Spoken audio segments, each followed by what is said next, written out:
Right. It's a showstopper, mic drop moment, and I Ah, just said it at Rocky Peak 2 nights ago here in Los Angeles area. I taught there to a large audience and you get dead silence, and then I say, I know what you're thinking. What a loser, kind of thing. But if there are a lot of people in the audience that haven't led anybody to Christ in a long, long time too, and they do feel like a loser. And I'm trying to show them that they're looking at the whole enterprise of evangelism the wrong way. Okay. And you mentioned, as I do when I say that I have been more effective for the gospel's sake than I ever have been before in the last 30 years, even though I haven't prayed with someone to receive Christ. And the reason is because of a simple truth that really began to sink into me. And that simple truth is, before you can have a harvest, you always have to have a season of gardening. Before you can have a harvest, you always have to have a season of gardening. Okay, gardening, harvest. Okay, gardening, garden, harvest. Gardening takes time. The harvest is quick. In fact, the harvest is easy when the fruit is ripe. Okay. When I became a Christian on September 28, 1973, my brother came to visit me. He'd been gardening most of my life, Brother Mark, and began to talk to me about Jesus again. And I told him, Mark, you don't have to tell me any more about Jesus. I want to become a Christian. And then I prayed a prayer. What happened? My fruit was ripe and I harvested myself. He didn't invite me or challenge me or whatever. I just said, I'm ready to go. And that night, 2 nights ago over at Rocky Peak here in Southern California, I asked this audience, about 800 people, I said, how many people here are Christians who did not have somebody lead them in a sinner's prayer or walk forward at an altar call or something like that to become a Christian? You may not even remember what your spiritual birth date was. And 1/3 of the audience raised their hand. Okay.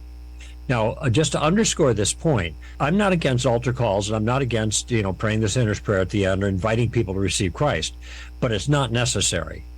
And to some people, this sounds like bite your tongue, right? It's not necessary. Altar calls and inviting people to receive Christ, this is a new phenomena in the church. Altar calls started mid-19th century. Okay, Second Great Awakening.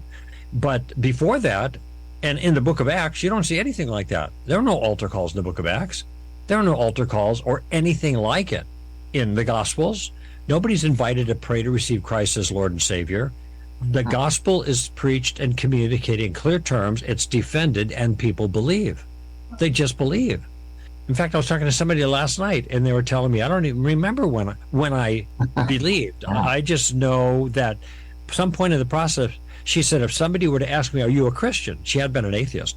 Are you a Christian? She said, I would have had to say, yes, I am a Christian.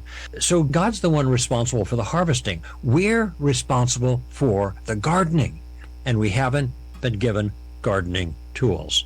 And by the way, just to add a little more backdrop to this remarkable statement in many people's minds that I have not prayed with anyone to receive Christ in the last 30 years. You know who J. Warner Wallace is, of course, and yes. so do many of your listeners. Okay, the storied cold case detective in Torrance PD here in LA County, never lost a case that went to trial, taking these murders that were like 10, 15, 20 years cold. They couldn't find the bad guy, and resurrecting them, so to speak, and then solving the crime and putting the bad guy behind bars. He was really good at it. Now, Jim Wallace was an atheist, though, and he decided to apply his detective skills to the Gospels to see if they were good eyewitness reports, whether you could rely on them, and he found that they were, and that study convinced him that Jesus rose from the dead. Christianity was true. He became a Christian from being an atheist, and then he became a Christian apologist and then a best-selling Christian writer. His first book was Cold Case Christianity. Okay, here's what you may not even know about J. Warner Wallace. Oh, you read the book, so you already know this. Jim was in my garden when he was still an atheist.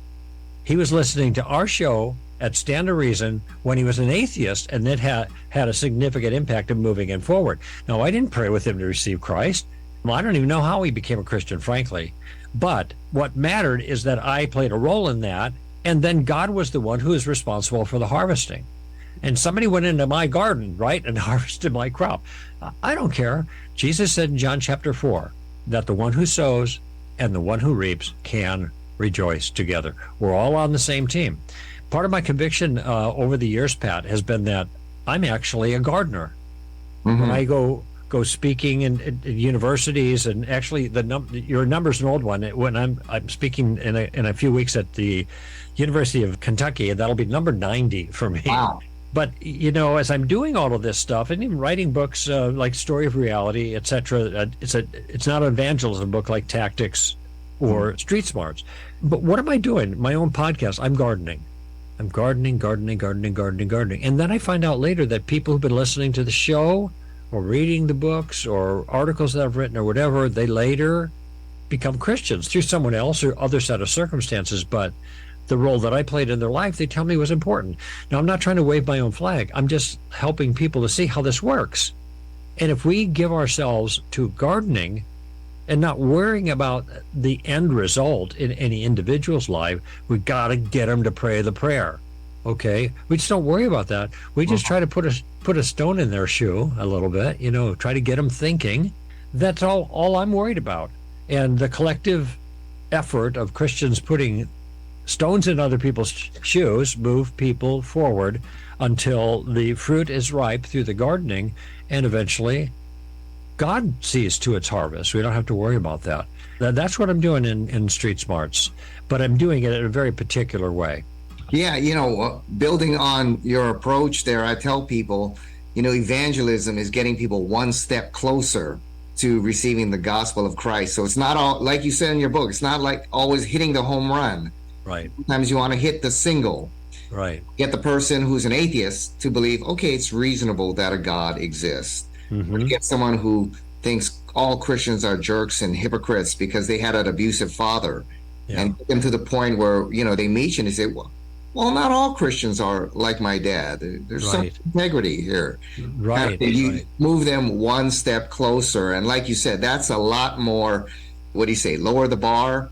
That's right. Kind of expectation doesn't put so much pressure on me. That's why I like the approach of Tactics, and Street Smarts here. It's a